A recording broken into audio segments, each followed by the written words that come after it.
Hello everyone and welcome to a brand new video. Guys, I know I said I wasn't really going to bring this series back, but of course you read the title, it is here. The pros and cons series is back, and of course today is the day where I must take a complete look at VidbitFuture. So really the two main reasons why I wanted to bring this series back is because of A, the awesome, just absolutely awesome, the amount of support that the original two pros and cons series videos got. I of course did the pros and cons of VidMe and the pros and cons of MetaJolt. That got an insane amount of support from you guys, so thank you for that. And the second reason was because I was already recording the full review of VidbitFuture, but it started to sound more like a pros and cons video, so I just thought, why not make a pros and cons video? Also, at the end of this video, there's kind of a vital piece of information that will make tomorrow's upload make a lot more sense. So be sure to stick around until the end for that one. But with that out of the way, let's just jump straight into this. The first big pro about VidbitFuture is the community aspect of it. Pretty much right out of the box, a lot of good community, like base assets, kind of good assets to build a community off of. Just generally good features are really here, just straight out of the gate. You have a groups feature, which is pretty self-explanatory. You can make a group about a certain topic, say animation. You have the Randomation crew.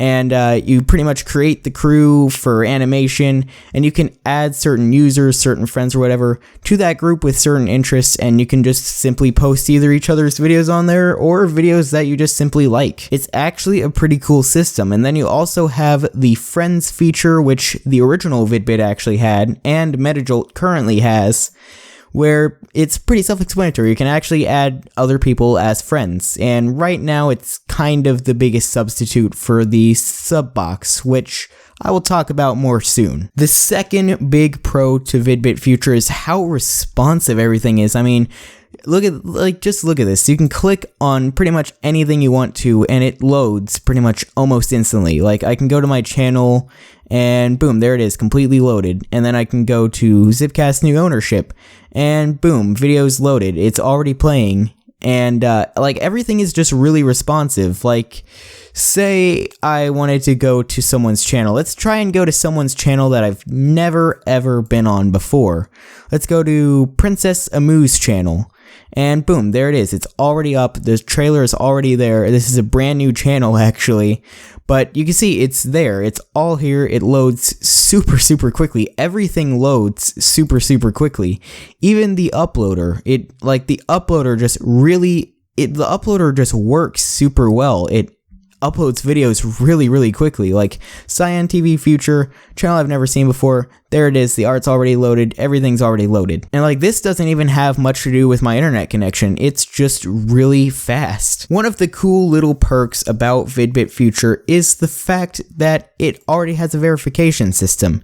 You pretty much already have a verified tick mark on your channel, and certain channels that VidbitFuture and, well, I say VidbitFuture like they're one big team, but say there's a channel who produces videos that Am or Blake or JP really like, then they can add a verified tick to their channel, and now they're verified. It's currently not sort of the most useful feature in the world right now, and it's really just more of a novelty than anything, which is why I put it as a sort of a nifty thing that happens.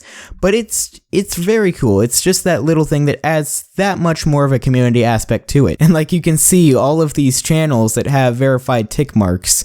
There are a crap ton of channels that have verified tick marks right now, and it's just simply because most of the people on here right now know everyone else. So if any of you feel like you aren't going to get a verified tick mark, just be patient. Just be patient with it. Just be respectful, and maybe occasionally ask the admins for one, because you never know when they'll give you a tick mark. Now, the one big pro that I have about VidbitFuture right now is the fact that it has full background support. I always love it when a website has full background support, and VidbitFuture is no different from any of the sites that have full background support. So I'm not even going to use my channel as the main example.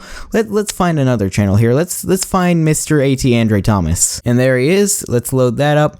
and boom, there is his full background. Now, I will mention something real quick about the full backgrounds. The resolution that you have to do is kind of weird with it. You kind of have to make an actual very, very big background, actually, to get it to look right on the full background support. I guess let's go back to my channel, I guess, as an example. I really didn't want to use all my stuff as an example, but if we go to my channel, here's what it looks like, the full thing. It kind of looks weird because I'm recording in 720p, but this is my full background. You can see I have the text on the sides, and I scroll down, everything's very dynamic, and it's just a gradient at the bottom.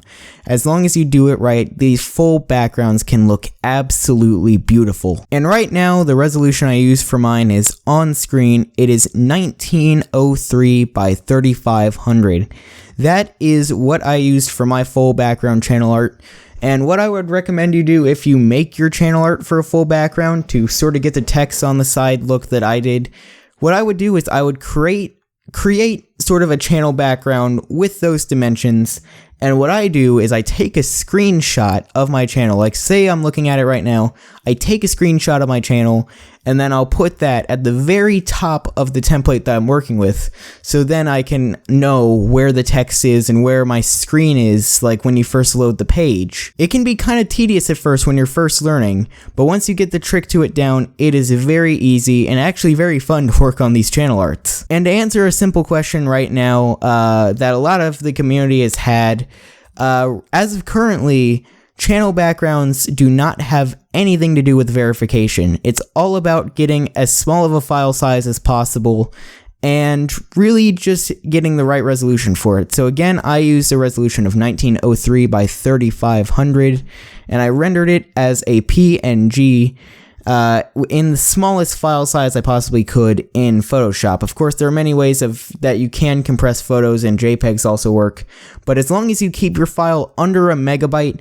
and keep it at those resolutions, the channel art is actually very, very easy to upload as a full background. All you have to do is go to settings and my profile, or actually, no, that was not it. Sorry, that was a little bit of a mess up. You go there and go to edit profile, and then for background, you can choose whatever file you want, and then it should be there. And if it's not there, you can always push Control and F5 if you're on Windows, and probably on Mac it would be Command F5. And then, of course, it would clear the cache and the background would be there. But enough about backgrounds. I've mentioned all of the great stuff about it, and I've mentioned the full background support, and of course, how you can customize channels as a whole, pretty much. I also didn't mention this, but you can do banners right there. That's also a cool thing. But yeah, I've mentioned the customization features, I've mentioned how fast it is, I've mentioned how it has verification, and I mentioned pretty much how well everything works and how well the groups and all of the community aspects works. Now is where the cons start, and the first big con is the fact that it doesn't quite have a sub box. This is what I was talking about with the friends feature pretty much being the main sub box, is that it really doesn't have a official working sub box yet.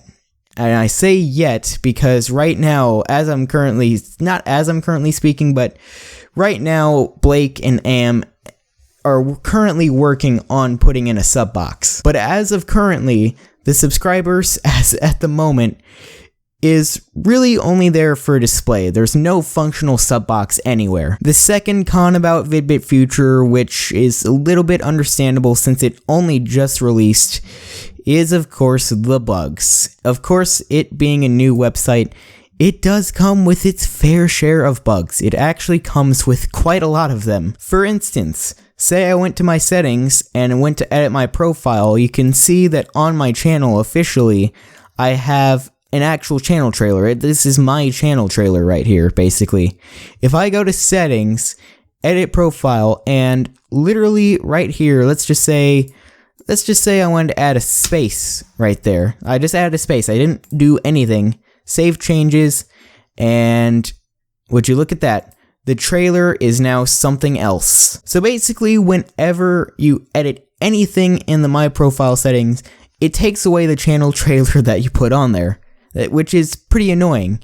And also, a little bit of a con about it as well in this same channel trailer window is the fact that the volume slider is, it doesn't work. As soon as you try to click it to adjust the volume, it pretty much mutes it. So you either have to go full screen and actually adjust the volume that way, or you can go deaf. Another con about it is the sort of unfinished aspects of everything. If you go to live, it just takes you there. Nothing is there. And you know, I get that it's a new website, but I can still kind of rag on it a little bit. I mean, that's what you're seeing right here is sort of a problem that really needs to be fixed.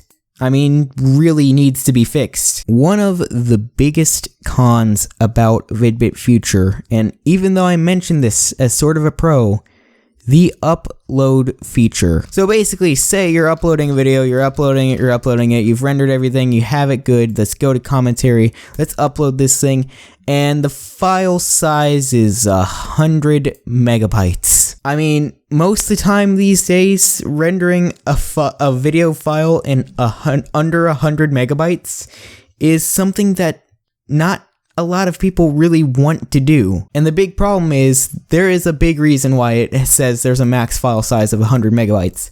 It's because if you try and upload anything over that, the servers are going to lag tremendously. Basically, if you try to upload a video that is too big for the server to handle, that is over 100 megabytes, essentially for a good 30 minutes, VBF will be completely unusable. Now, of course, they're on the site, sort of scattered about. There are a couple pros and a couple cons, quite a few here and there that I actually missed, but all of those that you just heard in this video are sort of the main pros and cons of the entire website. Those are the main things that sort of define it. So after saying all of that, what do I think of VidbitFuture? Overall, I think VidbitFuture is great. I have a lot of fun on this site. I actually really have been having a lot of fun uploading on this website. And really, just the entire website is actually pretty good. It's actually a pretty good website. Despite a lot of the cons that I mentioned, I can look past a lot of them. Basically, what I'm trying to say is the pros outweigh the cons. I usually always keep my files under 100 megabytes. In fact, a lot of them are really under 80 megabytes. And earlier today, as of recording this, I uploaded this video right here, which was Zipcast New Ownership.